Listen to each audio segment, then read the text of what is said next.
안녕하세요. 하나님의 말씀을 배달합니다. 요기요교회 허용범 전도사입니다. 오늘의 본문 말씀은 시편 34편 1절에서 10절까지의 말씀인데요. 제가 시편 34편 7절에서 10절까지의 말씀을 봉독하고 오늘의 말씀을 함께 묵상하도록 하겠습니다. 여호와의 천사가 주를 경외하는 자를 둘러 진치고 그들을 건지시는도다. 너희는 여호와의 선하심을 맛보아 알지어다. 그에게 피하는 자는 복이 있도다. 너희 성도들아 여호와를 경외하라. 그를 경외하는 자에게는 부족함이 없도다. 젊은 사자는 궁핍하여 줄일지라도 여호와를 찾는 자는 모든 좋은 것에 부족함이 없으리로다. 오늘 본문에서의 말씀에서는 다윗은 하나님을 의지하지 못하여 생긴 고난 중에 부르짖는 모습을 보여주고 있습니다.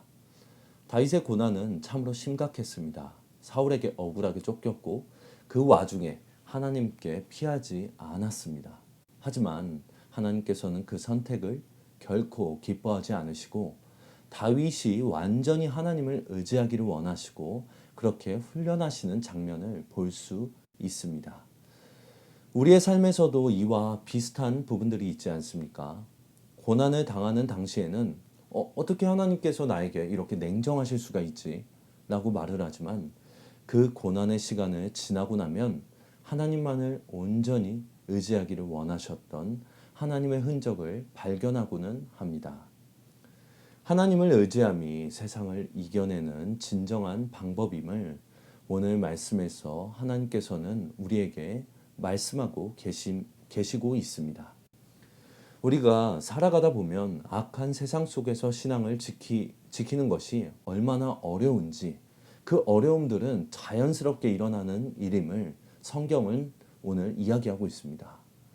다윗처럼 억울하게 고난을 당하는 중에 하나님께 호소한 시인의 시편 기자의 고백 속에서 공고한 자들이 승리하는 방법을 깨닫고 승리하는 그리스도인이 되어야 함을 말하고 있습니다. 다윗은 자신의 목숨을 노리는 사울을 피해 도망 다니다가 급하게 가드 왕 아기스에게로 피했지만 다윗이 가드 왕 아기스에게 피한 것은 하나님이 보시기에 합당하지 않은 실수였습니다. 왜냐하면 하나님이 아니라 이방 왕을 피난처로 삼으려 했기 때문입니다. 마음의 중심인 것이죠. 결국 이런 잘못된 판단으로 인해서 사자의 입에 스스로 머리를 집어넣은 셈입니다.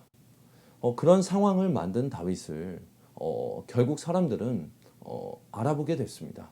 다윗을 알아보고 왕에게 고발해서 다윗의 생명이 위태롭게 되었습니다. 왜냐하면 그때 다윗은 미친 사람인 것처럼 행동해서 가까스로 생명을 구했었거든요.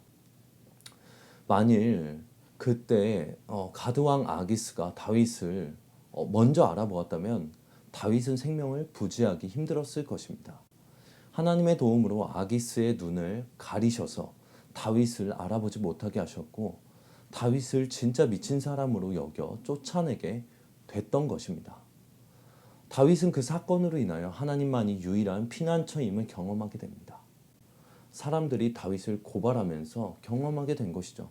이에 다윗은 절체절명의 위기 속에서 자신을 구원해 주신 하나님만을 찬양합니다. 그는 자신이 항상 주님을 찬양할 것이고 여호와를 자랑할 것임을 다짐하면서 공고한 자들이 자신의 찬송을 듣고 기뻐할 것이라고 노래합니다.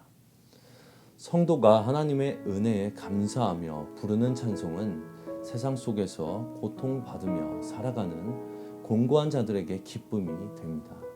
오늘 하루도 하나님만을 의지함으로 풍성한 은혜와 승리를 누리시는 하루가 되시길 간절히 바라겠습니다.